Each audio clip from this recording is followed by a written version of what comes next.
तो आपने ये सरल अर्थ लिखा अभी। अब पैरा चेंज करके आप क्या लिखेंगे? विशेष अर्थ। यानी मुक्ति बोध ऐसा लिख क्यों रहे हैं? विशेष का मतलब यही हुआ। अब विशेष में आपको तुलना करनी है, तो सोचिए अभी आपने पढ़ा अज्ञेय को। अज्ञेय के यहाँ वीणा क्यों नहीं बज रही थी? क्योंकि वो अपने को कलावंत समझ रहा था। यहाँ भी मध्य वर्ग क्या समझ रहा है? अपने को कलावंत ही तो समझ रहा है। ठीक है, तो परीक्षक को आप सोचिए कि परीक्षक हमारे वैचारिक प्रौढ़ता पर ही अंक देगा, तो आपको क्या करना है? थोड़ी तुलना करनी। क्योंकि ये जो मध्य वर्ग है क्यों ब्रह्म राक्षस हो जाता है? इसलिए हो जाता है कि उसमें अभिसृष्टता का बोध है, अहंग बोध है, और अहंग बोध के कारण ही तो असाध्य वीणा का जो है, प्रियंबद से वीणा सज जाती है, बाकी लोगों से नहीं। राजा कहता है कि मेरे हार गए सब जाने माने कलावंत, और प्रियंबद क्या कहता है? राजन मैं तो कलावंत हूँ नहीं, शिष्य साधक हूँ। अगर ये मुक्ति बोध का ब्रह्म राक्षस भी शिष्य साधक होता तो फिर उसमें इतना श्रेष्ठता बोध और अहंग बोध नहीं होता। उसको महसूस होता कि हमको इस बावड़ी से निकल करके कुछ काम करना है, हमको कुछ सैक्रिफाइस करना है, हमको कुछ जोखिम लेना है। ठीक है, तो पैरा चेंज करके लिखिए। निश्चित रूप से जो अहंग्रस्त बुद्धिजीवी है वह सैद्धांतिक ज्ञान के साथ विषयांतर संघर्ष कर रहा है, विषयांतर संघर्ष कर रहा है। अज्ञेय के असाध्य वीणा में, अज्ञेय के असाध्य वीणा में जो कलावंत हैं उनसे सृजन संभव नहीं है। किंतु साधक प्रियंबद कहता है, साधक प्रियंबद कहता है, राजन मैं तो कलावंत हूँ नहीं,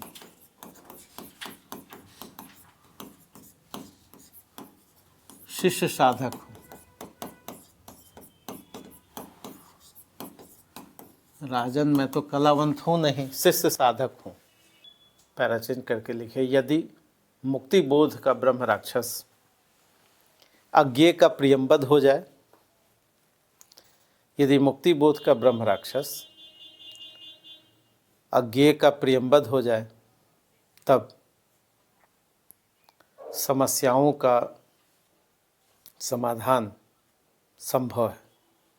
रचनाकार का उद्देश्य है कि संवेदनात्मक ज्ञान और ज्ञानात्मक संवेदन, संवेदनात्मक ज्ञान एवं ज्ञानात्मक संवेदन के साथ ही ब्रह्म राक्षस रूपी बुद्धिजीवी वर्ग को,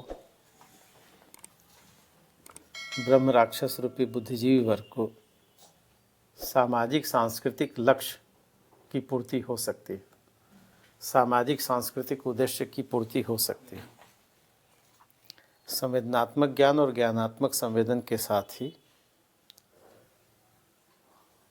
बुद्धिजीवी वर्ग को सामाजिक सांस्कृतिक उद्देश्य की पूर्ति हो सकती है। तो हो गई व्याख्या।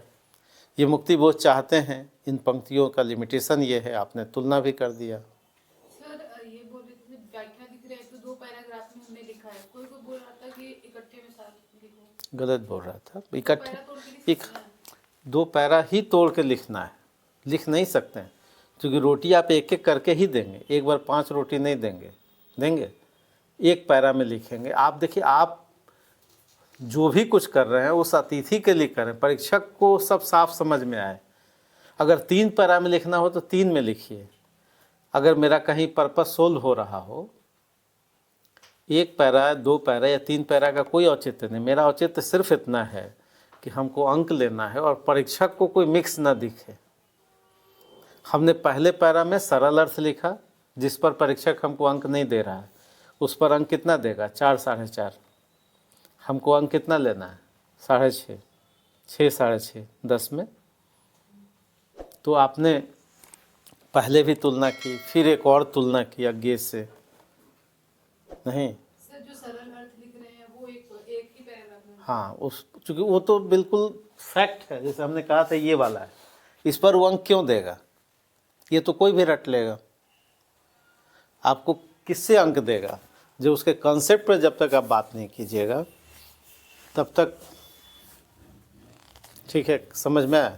अब इसके बाद क्या लिखेंगे? शिल्प का सौंदर्य। अपने अभी तक क्या लिखा? विचारों का सौंदर्य लिखा है, संवेदना पक्ष पर बात की है। अब व्याख्या का अगला हिस्सा क्या है? शिल्प सौंदर्य। समझ में आया नहीं आया? आ गया ना? इसलिए महत्व इसका नहीं है कि क्या पैरा है, महत्व इसका है कि हम अपने विचार को, हम अपने रचना के कंसेप्ट को, आपको एक 10 अंक का सवाल मिला, मौका मिला, जैसे क्रिकेटर को एक बॉल मिला, मौका मिला छक्का लगाने का। नहीं, प्रत्येक सवाल क्या है? 19 प्रश्न है आपके पास, तो इसका मतलब 19 बॉल आपको खेलना है। अब 19 बॉल मिला है 3 घंटे में, नहीं, उसमें सबको इक्वल मिला है। अब कोई 1 रन लगाए या कोई छक्का लगाए, मौका है।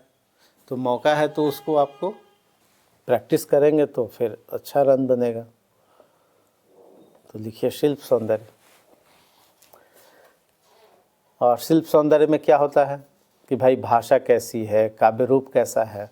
याद कीजिए राम की शक्ति पूजा बताया गया था कि काव्य रूप क्या है, तो काव्य रूप इसकी क्या है? लंबी कविता है।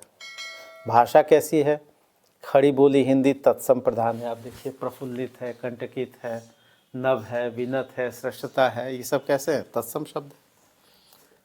ठीक है। दूसरा क्या है? फैंटेसी शिल्प में है,